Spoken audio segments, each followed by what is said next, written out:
Le sconcertanti rivelazioni delle anime del purgatorio e delle anime dannate a Mamma Natuzza.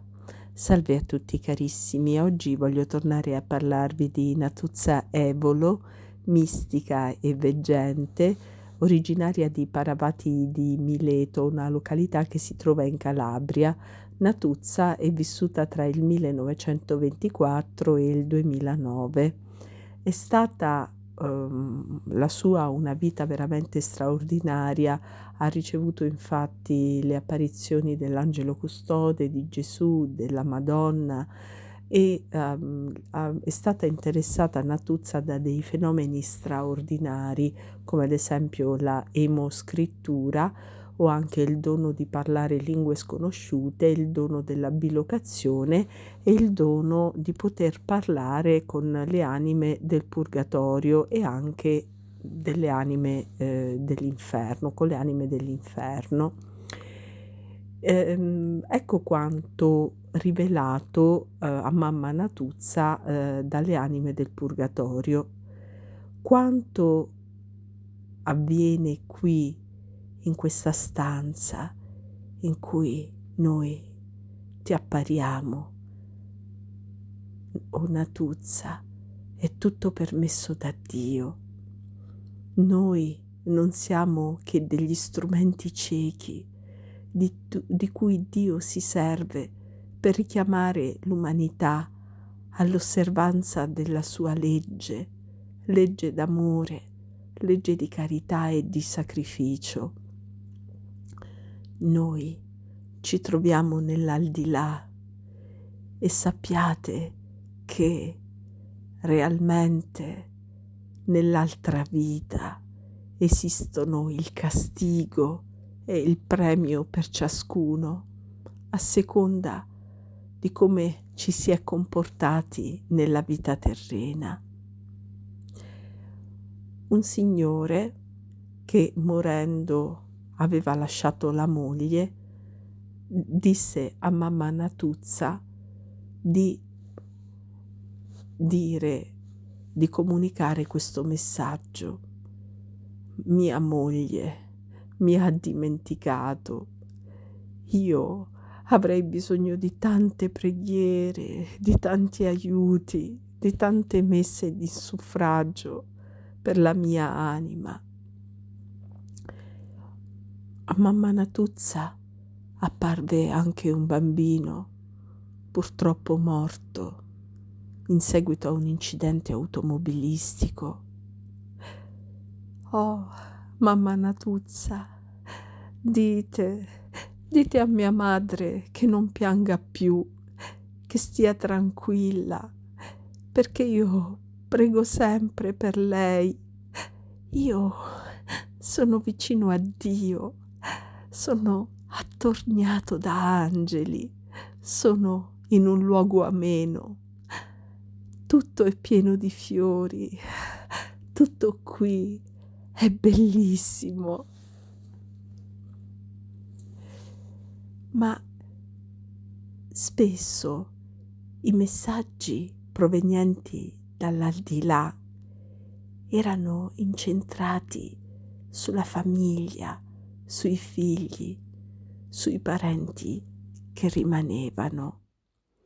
Un giorno Mamma Natuzza udì la voce di una donna anziana che scontava delle amarissime pene in purgatorio.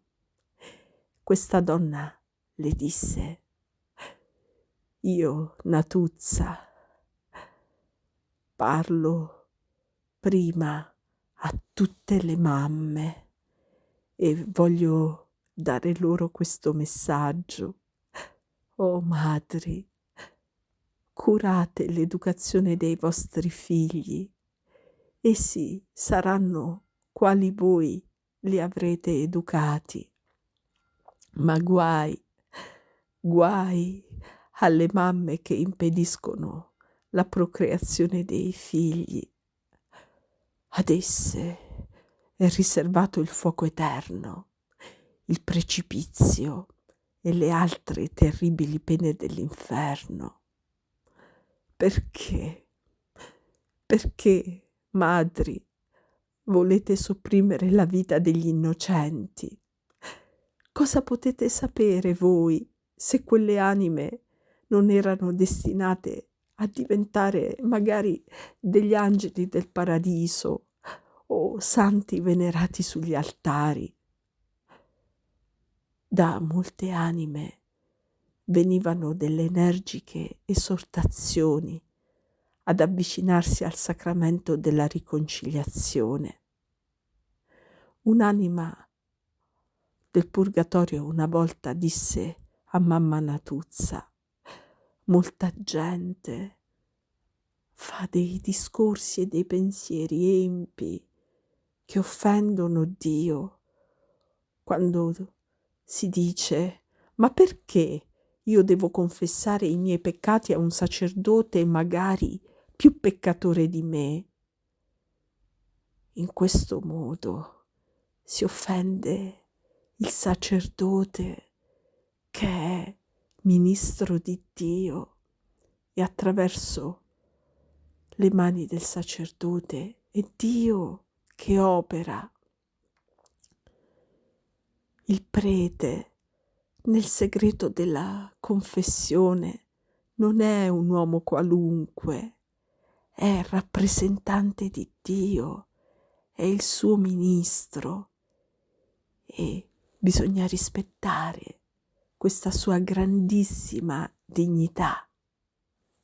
Nessuno ha il diritto di giudicare l'operato di un sacerdote, solo Dio può farlo.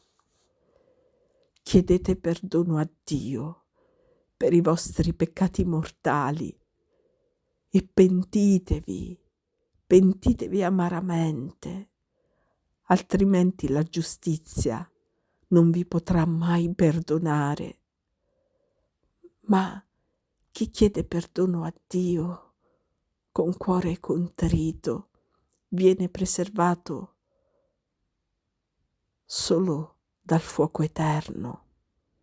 La colpa si deve per forza espiare in purgatorio con pene diverse.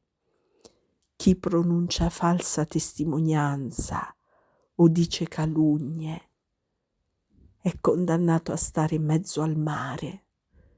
Chi odia è condannato a stare nel fuoco. Chi fa magie è condannato a stare nelle fiamme ardenti. Chi bestemmia è condannato a stare in ginocchio. Chi è superbo è condannato a stare nel fango. I genitori che lasciano i figli in loro balia e questi, per la loro incuria, ne ricevono un gran danno, sono condannati a stare con la bocca nelle fiamme.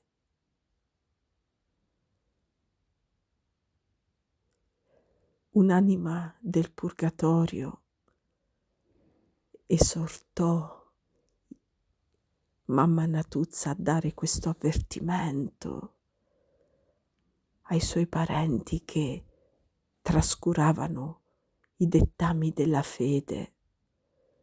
Mamma Natuzza dà a tutti questo messaggio di che io sono condannato al fuoco del purgatorio perché nella vita non ho pensato che a divertirmi, ma mi ero confessato prima di morire. Pregate per me perché ho proprio tanto bisogno di preghiere. Una volta apparve a Natuzza l'anima di una donna dannata che le rivelò di trovarsi irrimediabilmente perduta nell'inferno e la disse: nulla potete più fare per me, pensate a voi stessi, ora che avete il tempo.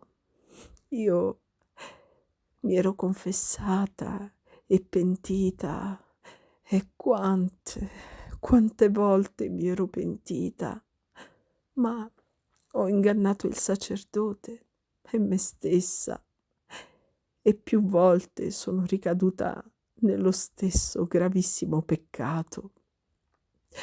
Ora sono perduta per sempre. Appena morta, il Signore mi ha detto: Caterina, il paradiso non sarà mai per te.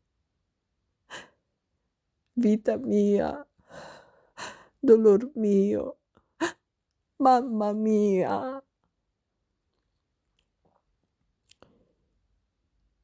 Ci sono delle anime che apparvero a mamma Natuzza senza pronunciare neanche una parola. Queste anime non avevano il permesso di parlare, ma sapevano bene che cosa desideravano e che cosa volevano chiedere loro, i loro cari. Una volta accadde che a mamma Natuzza si presentò l'anima di un signore molto anziano, morto all'improvviso, senza aver avuto il tempo di ricevere i sacramenti. Era un uomo collerico che bestemmiava spesso, ma anche generoso, al punto da cucinare con le sue mani e da dare da mangiare a adolescenti e bambini poveri. Così fece sapere ai parenti. Io rischiavo di andare all'inferno. Mi sono salvato per la carità. A volte si manifestavano a mamma Natuzza anche delle anime di persone illustri. In particolare, un giorno apparve a mamma Natuzza l'anima di un filosofo e di uno scrittore cattolico, molto noto in vita proprio per il suo fervore, per la sua grandissima fede, il suo grande zelo. Eppure egli rivelò a mamma Natuzza di essersi dannato e di ardere nelle fiamme eterne dell'inferno a causa di un dubbio sulla fede sopravvenuto in punto di morte. Questo fatto destò molto scalpore per il fatto che una persona così religiosa, così pia come lui, potesse essere finita nell'inferno, ma anche per il fatto che Dio, sebbene amorevole e misericordioso, avesse dimostrato verso quest'anima una simile severità. Successivamente quest'anima dannata comparve una seconda volta a mamma Natuzza e tenne a specificare, a precisare ancora meglio quello che gli era successo. Disse: le mie parole sono state interpretate male. Io fui condannato all'inferno non perché in punto di morte ebbi un dubbio di fede, ma perché io avevo commesso dei peccati molto gravi, dei quali non ho fatto in tempo a chiedere perdono a Dio. Ma voi non fate il mio stesso errore. Confessatevi spesso e confessatevi bene.